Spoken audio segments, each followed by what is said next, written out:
So what's going on YouTube? I would like to welcome you all back to today's video, where I want to start by saying that due to my full-time work schedule and the ever-updating gaming industry, I am unable to keep up with an everyday upload schedule.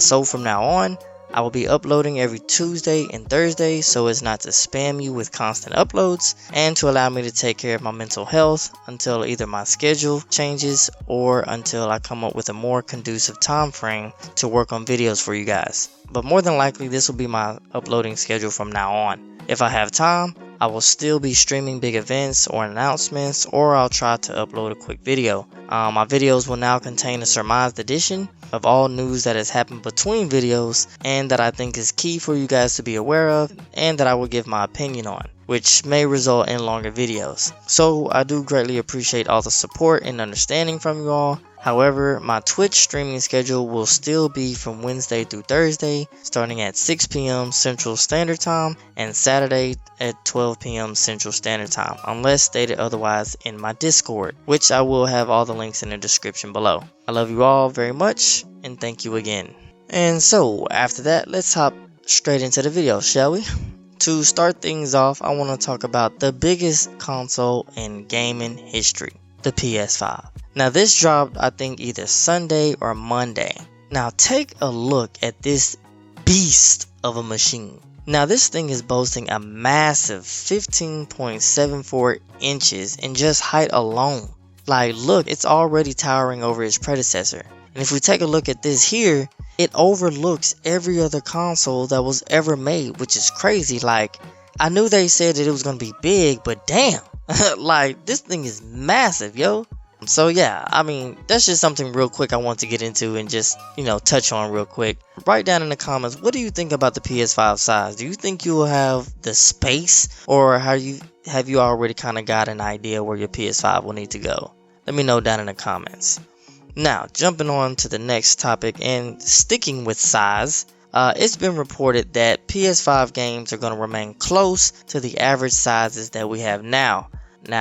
However, some launch games will be pretty huge still, meaning games like Spider-Man Miles Morales is reported to be at least 50 gigs for the launch edition and 105 gigs for the Ultimate Launch Edition, which includes a remastered version of the 2018's Marvel Spider-Man, which was a classic. I mean, you just can't beat it. Now, also Demon's Souls is said to at least need 66 gigs, which is kind of like I said earlier, which is the average, kind of about the average that we have now for games. Somewhere around 60 to 80 gigs, right? Now, take it back a few years. If we remember when Red Dead Redemption 2 came out, it came out as a 100 gig game, and that was without updates. So, I mean, thinking about 50 gigs and 66 gigs, it's not really that big of a deal. I saw some people online kind of stating like, whoa, they're going to be massive, and oh man, what are we going to do? The Sony's SSD isn't even that big, and it's like, dude, come on, like, bro, we're already at this size. Like 66 gigs is nothing. I mean, if you just take a look at Modern Warfare now is about 100 and something gigs right now with adding Warzone, and I mean, even though Warzone kind of was standalone, but still, even with just the updates, it's almost like 100 gigs now.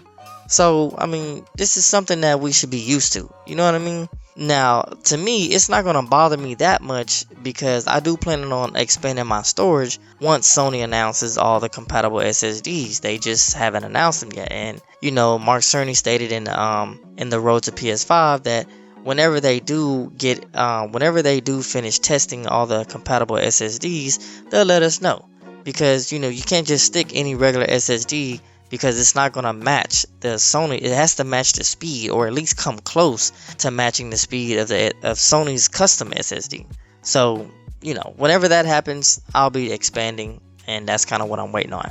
Now, if I do want to add just something that I would like to point out is that this is something that I would call like a technological bonus. It's also stated that PS5's custom SSD will actually be able to shrink some game file sizes due to its incredible speed. This is coming from tweaktown.com. It states the PS5's SSD can theoretically shrink file sizes by virtue of its data streaming efficiency and elimination of seek times. The PS5's SSD clocks in at 125 gigabytes, which, Mark Cerny stated that that's where it was going to be at, which translates to roughly 768 gigabytes of usable space. That's less with the OS installed, and shrinks even more with the inclusion of Astro's Playroom, which already comes pre-installed on every PS5. So that right there makes sense, right? Because, we already know that Astro's Playroom was going to come on every PS5. I mean, it's a platform game, so you knew that was happening instantly. Now, Mark Cerny already addressed the concerns with the 825 gigabytes. They said that when they were building the custom SSD, that's the number that they came up with, because it just, anything else bigger was not going to be conducive to to their custom SSD, right? So it continues to say Spider-Man Miles Morales Ultimate Edition we know is 105 gigs. They state it takes up roughly 14% of the available 756 gigabytes of SSD. Now think about that. If you have, that's a lot of space. Now, I know I wasn't tripping about the Red Dead Redemption 2 being 100 gigs, but still, just that's still massive though. 14%, if you're talking about if you're at 756 gigs, right? Now, that's 100%. If you take almost 15% of that, think of you taking 100% of something, right? And you take almost 15% of that. Now, you're already at 85% capacity. And that's just for one item. So, yeah, it is going to be pretty massive, but kind of as they stated, you're getting 2 games with it. You're getting the remastered version of Marvel Spider-Man, and you're getting the Miles Morales. So, I mean, it's kind of has to be massive. Now, if we continue though, they kind of explain that a little bit. It says the next gen Miles Morales is, of course we know is 50 gigabytes, is roughly only 6.5% of the SSD space, which means, we can fit a lot more games. Now, the thing about Miles Morales is that we already know that since it's not technically a true next gen game, because considering that it also is coming to the PS4, it's cross gen. That's something that I talked about in my other video. It's not, Miles Morales wasn't built, since it's cross gen, that lets you know that it was built with the PS5 in mind, but it wasn't built ground up for the PS5, if that makes sense. It wasn't built to understand, to utilize the PS5's SSD. It was built on current gen technology. It says, however, at the same time, it looks like Spider-Man Remaster has shrank on the PS5. It says Spider-Man on PS4 right now is about 72.6 gigabytes, all DLC and patches. So that means to state, if Miles Morales is only 50 gigs, that means that Spider-Man Remastered has to be about 50 gigs too, which is about 20 gigs less than the final size on PlayStation. So to me, this was pretty much Sony being smart and thinking in advance. Like I stated earlier, when Mark Cerny came out and dropped that 825 gig SSD, Sony had to have known that he was going to catch some heat for that, because normally, we've grown accustomed to 1 terabyte hard drives, or pretty much 1 terabyte hard drives. And so and if you'd upgrade it, then you would just go get a 1 terabyte SSD. So for them to come up with this 825 gig number, right? And that's before, like I said, that's before the OS, that's before Astro's Playroom. For them to come up with that number, they had to think in advance. They understood, they had to be smart and understand that space was going to be a big issue. I mean, games have grown excessively in this since the PS4. There are no small games around 20 gigs. I mean, if you're talking some indie games, yeah, maybe, but there are no games that usually run around 20 gigs at high fidelity. You know what I mean? So they understood this. I mean, even if you were able to take, so say even if we take what we have now, right? Say if you have a terabyte SSD, like me, I have a terabyte SSD in my PlayStation 4 Pro. And so when I first installed it, you have to have room for the software to be able to hold that much data. And so the software that's on it already took about 15% of it. or took close to 20% of it. So it left you with close to the 825 gig mark, right?